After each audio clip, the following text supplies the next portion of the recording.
elements. Now, I've got a great example to show this trick to you. This is a shot taken at a country fair of a jouster at full tilt, and although I've got the action caught quite sharply with my camera, the background is still a distraction. In fact, if I zoom into the picture, I can see that the background is actually out of focus, but unfortunately it's not out of focus enough, so therefore it is still a distraction. I can still see people's faces, I can still read the advertising boards in the background. Even these electricity pylons in the far distance are still recognisable as pylons, even though they are well out of focus. So what I want to do is to find a way of knocking these back out of focus even more, so they are more blurred, so they are not a distraction, and therefore I can make sure that we can only just concentrate on the jouster himself and not everything else going on in the picture, just simplifying the scene. So how do I do this using Photoshop Elements? Well, the first thing I need to do is create a copy of the background. So if I click on background and I hit duplicate layer, it asks me if I want to rename that layer. Let's call this blur, because this is going to be the blurred version of the picture. So I'm going to have two versions of the picture, the original one and the blurred one, and then I'm going to create a mask so I can actually say which parts I want blurred and which parts I want sharp. So let's make this second version blurred. So if I go to filter, then I go to blur, and then I go to Gaussian blur, and then I can decide how blurred I want the background. So let's click on this little boy in the crowd and just keep moving this until I think that's adequately blurred for what I want to achieve. And just look at the whole picture there.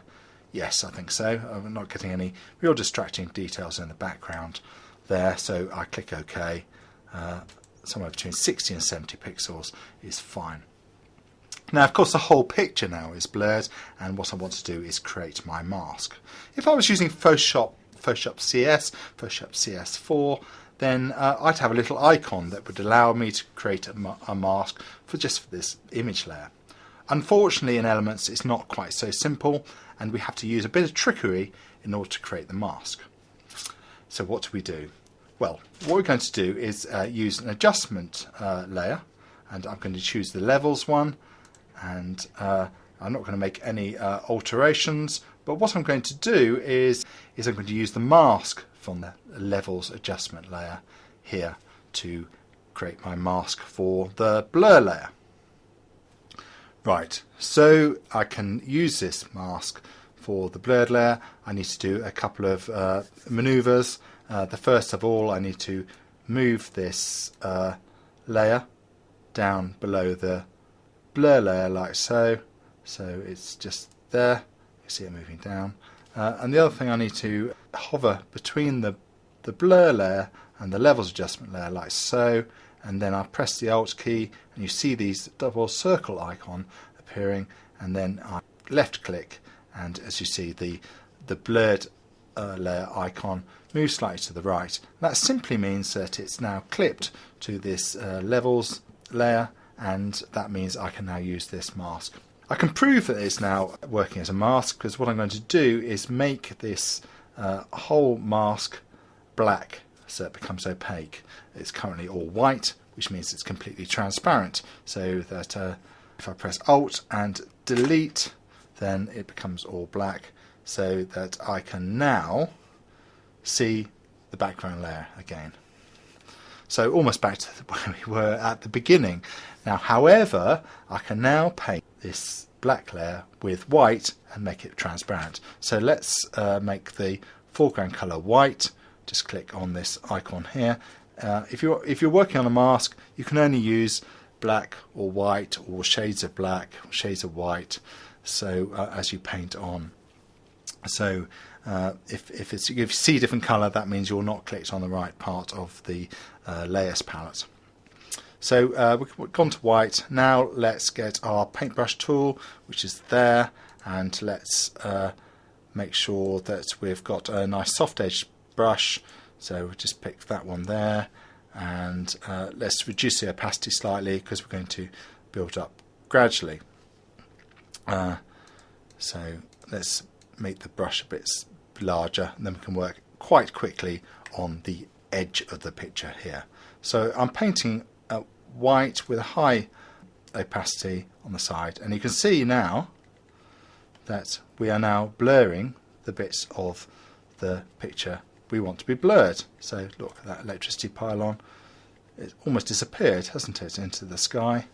And I paint around like so, and similarly this bouncy castle in the background, we can soften that.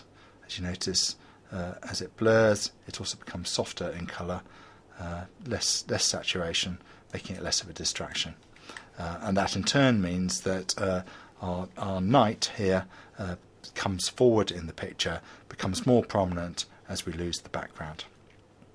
So what I do is I paint over here quite quickly on the outside bits of the picture, and then I'm going to work slightly more slowly as I work closer to the night, so I can be more careful about my mask. As you can see, my mask is now appearing now. We can kind of see the mask appearing around the night, and the idea is to try and create a mask that looks as close to the outline as the night as we can possibly make it. It's not imperative that we do it so it's absolutely precise. The important is to get the visual effect in the picture that we actually want. So what I would now do is to kind of reduce the opacity, number of pixels, so we get a smaller brush, so as we're working closer, and probably reduce the opacity slightly, and we keep moving that. And let's just zoom into the picture so we see slightly more carefully what we're doing, and get the paintbrush, and we can kind of work more slowly as we get closer to the picture. This is a kind of job to actually do properly. You're going to need to spend a few minutes actually doing this. It's one of these jobs that there's no point rushing, because the effect will not look believable. You need to create this so as accurate as possible. Be careful not to paint over the grass, because of course the grass by the horse will actually be sharp, and these bits here will be gradually less sharp as things go backwards as you get further away from the camera. So we can just make some of those bits in the far distance just slightly blurred, but rather than completely blurred. And I can come around here and do these bits of detail around here.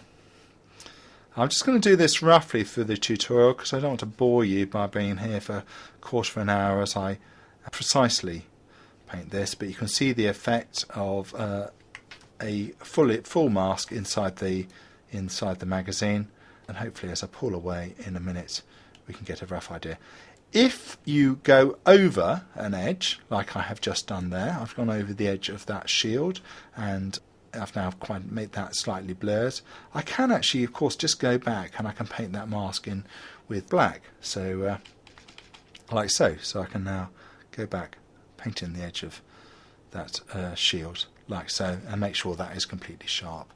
You can't make a mistake with masks, because you can always paint things which should be white, and if they should be black, you can paint them black again.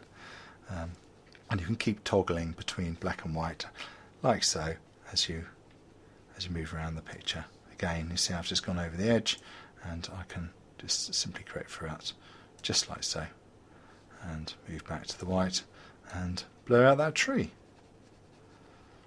So there is I have to say, quite rough mask, but it's giving me the idea of what I can achieve. As I say, if you look inside the magazine, you will see a beautifully created one that I've actually spent some time over, and they give you the precise effect. But there you are, it's giving you really shallow depth of field without the need to buy an expensive lens. Great trick to learn.